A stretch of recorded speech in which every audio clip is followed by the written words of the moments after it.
주셨습니다. 히브리서 5장 1절에서 14절 다 같이 함께 읽겠습니다. 대제사장마다 사람 가운데서 택한 자이므로 하나님께 속한 일에 사람을 위하여 예물과 속죄하는 제사를 드리게 하나니 그가 무식하고 미혹된 자를 능히 용납할 수 있는 것은 자기도 연약에 휩싸여 있습니다. 그러므로 백성을 위하여 속죄제를 드림과 같이 또한 자신을 위하여도 드리는 것이 마땅하니라. 이 종기는 아무도 스스로 취하지 못하고 오직 아론과 같이 하나님의 부르심을 받은 자라야 할 것이니라. 또한 이와 같이 그리스도께서 대제사장 되심도 스스로 영광을 취하심이 아니요 오직 말씀하시니가 그에게 이르시되 너는 내 아들이니 내가 오늘 너를 낳았다 하셨고 또한 이와 같이 다른 데서 말씀하시되 내가 영원히 멜기세덱의 반차를 따르는 제사장이라 하셨으니 그는 육체에 계실 때에 자기를 죽음에서 능히 구원하실 이에게 심한 통곡과 눈물로 간구와 소원을 올렸고 그의 경건하심으로 말미암아 들으심을 얻었느니라. 그가 아들이시면서도 받으신 고난으로 순종함을 배워서 온전하게 되셨은저 자기에게 순종하는 모든 자에게 영원한 구원의 근원이 되시고 하나님께 멜기세덱의 반차를 따른 대제사장이라 칭함을 받으셨느니라. 멜기세덱에 관하여는 우리가 할 말이 많으나 너희가 듣는 것이 두나무로 설명하기 어려우니라. 때가 오래 되었으므로 너희가 마땅히 선생이 되었을 터인데 너희가 다시 하나님의 말씀의 초보에 대하여 누구에게서 가르침을 받아야 할 처지이니 단단한 음식은 못 먹고 젖이나 먹어야 할 자가 되었도다. 이는 젖을 먹는 자마다 어린아이니 의의 말씀을 경험하지 못한 자요 단단한 음식은 장성한 자의 것이니 그들은 지각을 사용함으로 연단을 받아 선악을 분별하는 자들이니라. 아멘. 오늘도 하나님의 은혜가 여러분의 삶에 가득하기를 바랍니다. 여러분들을 통해서 하나님의 능력이 세상으로 흘러가기를 주님의 이름으로 축복합니다. 우리가 히브리서를 공부하면서 히브리서를 쓴 목적, 쓴 대상자들에 대해서 잠시 언급을 한 적이 있습니다. 히브리서는 다시 말하면 히브리서는 히브리 민족들, 특별히 히브리 민족들이 예수 그리스도를 영접하고 그리스도의 말씀 앞에 서 있다가 여러 가지 핍박과 환난 가운데서 세상에 흩어지게 되었던 그들에게 올바른 신앙을 알려주기 위해서 믿음의 굳건함을 다지기 위해서 전하는 그러한 편지라고 말할 수 있습니다. 그래서 히브리서는 흩어져 있는 그리스도인들 이렇게 말할 수 있습니다. 다른 표현으로 보면 고통당하고 세상의 여러 가지 갈등과 어려움 속에서 믿음을 지켜나가는 성도들에게 주어지는 메시지 이렇게 말할 수가 있겠습니다.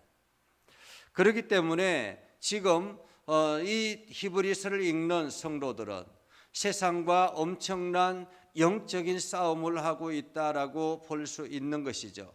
반면에 그 내적인 상태에서는 심한 갈등을 겪고 있다라는 것입니다. 내가 지금 신앙생활을 바르게 하고 있는가? 내가 신앙생활하고 있는 것이 올바른 일인가? 내가 혹시나 이단의 사설에 휩싸여 있지는 않는가라는 이러한 고민과 갈등이 있었던 것입니다. 그러한 가운데서 히브리서 기자는 우리가 믿는 예수가 누구인가 하는 것을 분명하게 말하고 있지요. 우리가 히브리서 4장까지 살펴보면서 예수는 누구인가? 예수는 천사보다 뛰어나고 모세보다도 우월하다라는 것을 분명하게 말씀하였습니다. 다시 말하면 이스라엘 백성들이 그렇게 숭배하고 우상화하는 천사보다 뛰어나고, 그리고 그들이 말씀의 율법의 선구자 되었던 모세보다 뛰어나다라는 것을 분명하게 말씀하고 있습니다. 그러면서 오늘 본문은 예수 그리스도는 어떤 분인가 하는 것을 다시 한 번 더 설명하고 있는 것이죠. 오늘 예수 그리스도는 누구인가라는 것입니다. 그것은 바로 예수 그리스도는 대제사장의 역할을 하고 있다라는 것입니다. 히브리력으로 7월 10일이 되면 대속죄일입니다.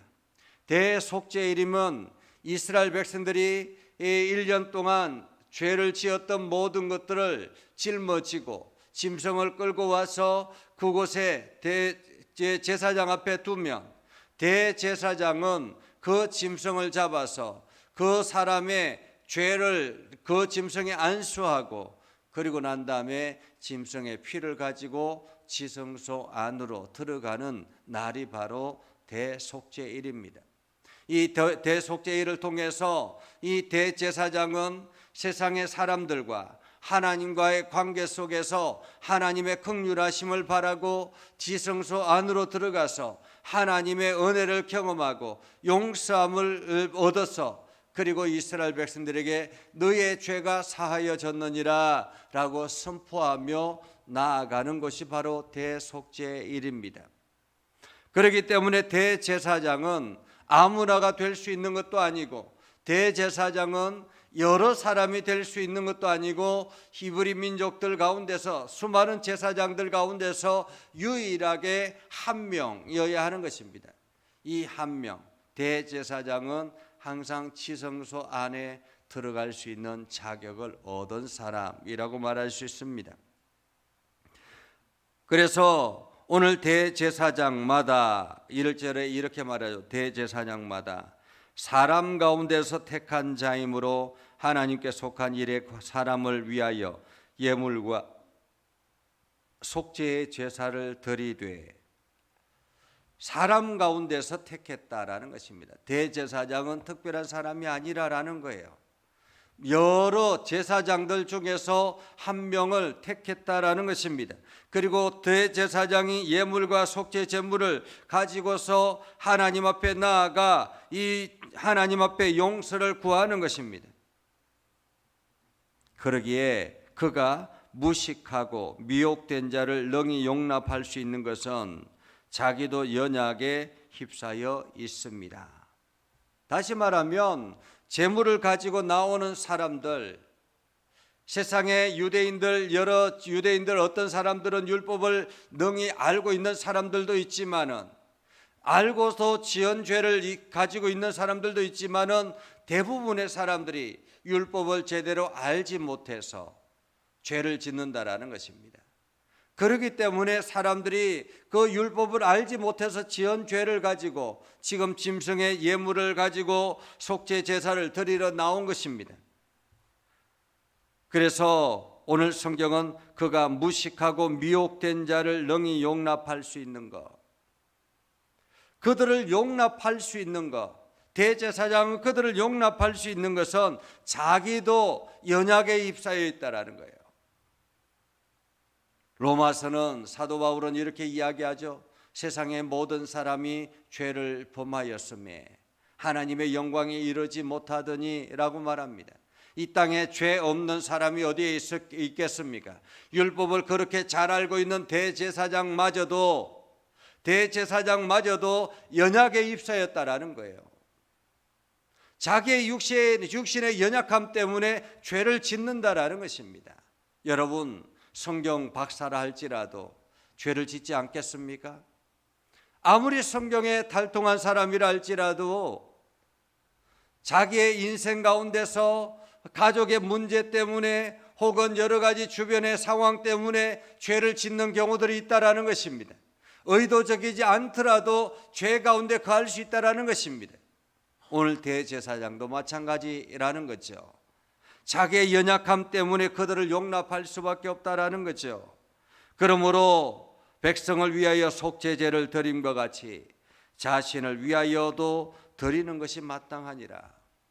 대제사장은 백성들을 위해서 제사를 드리고 그들의 죄를 하나님 앞에 올려드리며 하나님의 용서를 구하는 것처럼 자기의 죄를 위해서도 속죄의 제사를 드려야 되는 것이 마땅하다라는 거죠. 그러면서 이 종기는 아무도 스스로 취하지 못하고 오직 아론과 같이 하나님의 부르심을 받은 자라야 할 것이니라. 대제사장의 직임은 아무나가 될 수 있는 것이 아니라라는 것입니다. 히브리 민족이라 할지라도 누구나가 될 수 있는 것이 아니라라는 것입니다. 누구만 가능하냐? 바로 아론의 후손이어야 가능하다라는 거죠. 아론의 후손이라는 말은 레위 지파 그리고 아론의 반열에라는 말입니다. 레위 지파 속에서도 아론의 반열에 속한 사람만이 대제사장의 역할을 할 수 있다라는 말이죠. 이와 같이 그리스도께서도 대제사장 되심도 스스로 영광을 취하심이 아니요 오직 말씀하시니가 그에게 이르시되 너는 내 아들이라 내가 오늘 너를 낳았다라고 말씀하시는 그 말씀 따라서 오늘도 그리스도가 대제사장의 직임을 얻게 되었다라는 것입니다. 아론의 후손이 하나님께서 그 아론의 후손을 들어서 대제사장의 직임을 주셨던 것처럼 오늘 하나님께서는 그리스도를 당신이 친히 너는 내 아들이라 라고 말씀하였다라는 거죠. 아론의 아들이 아니라 하나님의 아들이라는 것입니다. 그러니 아론에게 주어지는 대제사장의 그 아론의 후손에게 주어지는 대제사장의 직임보다는 하나님의 아들이신 그 아들로서의 권위를 가지고 대제사장의 직임을 얻게 되었다라는 것입니다. 그런데 또한 이것은 6절에 보면 내가 영원히 멜기세덱의 반차를 따르는 제사장이라 칭하였으니 여러분 멜기세덱을 아십니까? 멜기세덱은 창세기에 잠깐 등장하는 사람입니다. 아브라함이 전쟁에 나갔다가 승리하고 돌아왔습니다. 자기의 조카와 온 가족들을 다시 회복시켜서 살려서 포로로 끌려갔던 사람들을 다 데리고 왔습니다. 전쟁에 승리해서 돌아오는 그때에 제일 먼저 떡과 포도주를 가지고 아론을 맞이했던 사람이 바로 멜기세덱이었습니다.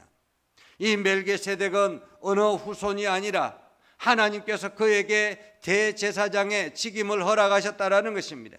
그렇기 때문에 오늘 예수 그리스도도 바로 그러한 하나님께서 임명하셔서 대제사장의 역할을 하게 됐다라는 것입니다. 그런데 그 예수 그리스도께서는 멜기세덱의 제사장처럼 제사장의 반열에 속한 것처럼 하나님께서 친히 그를 임명하셨지만은 그의 육체에 계실 때에는 죽음에 능하는 구원을 얻으실 만큼 심한 통곡과 눈물과 간구와 소원을 가지고 하나님 앞에 기도했고, 그리고 고난을 받고 고난으로 순종함을 배웠고, 온전하게 되셨은저 자기에게 순종하는 모든 자에게 영원한 구원의 근원이 되셨다라고 말합니다. 한마디로 하나님께서 예수 그리스도에게 대제사장의 직임을 허락하시고 예수 그리스도께서는 그 직임을 가지고 자기가 친히 제물이 되어서 하나님 앞에 나아가게 됐다라는 것입니다. 제물이 되어서 대제사장들은 대부분 세상의 사람들의 대제사장은 짐승을 잡아서 그 제물을 가지고 하나님 앞에 나아갔지만은 예수 그리스도는 세상의 짐승이 아니라 자기가 친히 제물이 되어서 하나님 앞에 나아갔다라는 것입니다. 그리고는 자기에게 순종하는 모든 자에게 구원을 얻는 은혜를 허락하여 주셨다라는 것이죠. 오늘 이 사실을 너희가 알아야 된다라는 것입니다. 오늘 이 사실을 지금 고민하고 갈등하고 세상에 흔들리고 있는 너희들이 알아야 된다는 것입니다. 너희들이 지금 믿고 따르는 예수 그리스도가 바로 이러한 대제사장의 직임을 얻은 사람이다라는 것입니다. 하나님으로부터 대제사장의 직임, 그리고 그 대제사장은 자기를 온전히 버려서 제물이 되어서 우리를 구원에 이르게 하였다라는 것입니다. 그러면서 오늘 히브리서 기자는 이렇게 이야기하죠. 너희가 신앙생활의 기간이 오래되었는데, 오래되었다라는 것은 무엇입니까?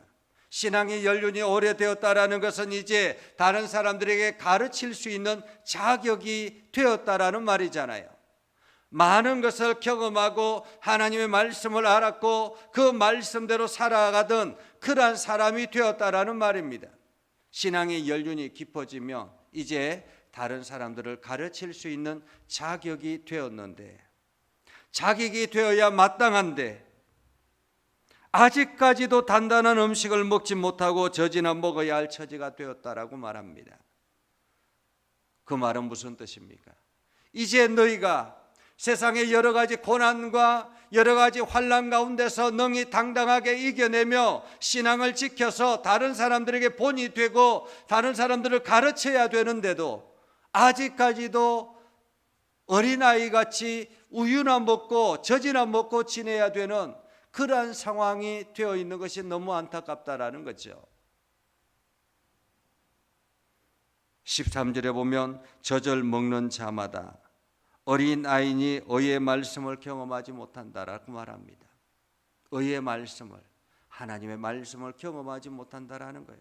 늘 교회에서 주는 말씀만 먹고 자라는, 그냥 말씀만 먹고 조그만 상처를 받으면 흔들리고 조그만 문제가 생기면 흔들리는 그러한 신앙생활을 하고 있는 연약한 어린아이와 같은 생활을 하고 있느냐라는 말입니다. 있느냐? 성도는 신앙의 연륜이 많으면 많을수록 어떤 상황에서도 흔들리지 않는 믿음이 있어야 하는 것입니다. 그래서 14절에 이렇게 말하죠. 단단한 음식은 장성한 자의 것이니. 여러분, 단단한 음식을 먹는 사람들, 그것은 소화력이 강해야 하는 것입니다. 우유는 젖을 먹는 것은 소화력이 약하기 때문에 그것을 소화시킬 수 없는 것이지만 단단한 음식을 먹는 것은 소화력이 강해야 합니다. 이것저것 다양하게 먹을 수 있는 다양하게 음식을 먹을 수 있는 사람은 그만큼 소화력이 강하다라는 것입니다. 이러한 환난도 경험하고 저러한 환난도 경험하고 이러한 그 비난도 경험하고 저러한 비난도 경험하고 그러한 가운데서도 흔들리지 않는 믿음을 가지고 있는 사람이 바로 단단한 음식을 먹는 사람과 같다라는 것입니다. 오늘 하나님께서 저와 여러분들에게 말씀하시는 것, 너희가 단단한 음식을 먹는 성도가 되어야 한다라고 말하고 있는 것입니다. 아직까지도 교회에서 오냐 하는 신앙생활을 해서는 안 된다라는 것입니다.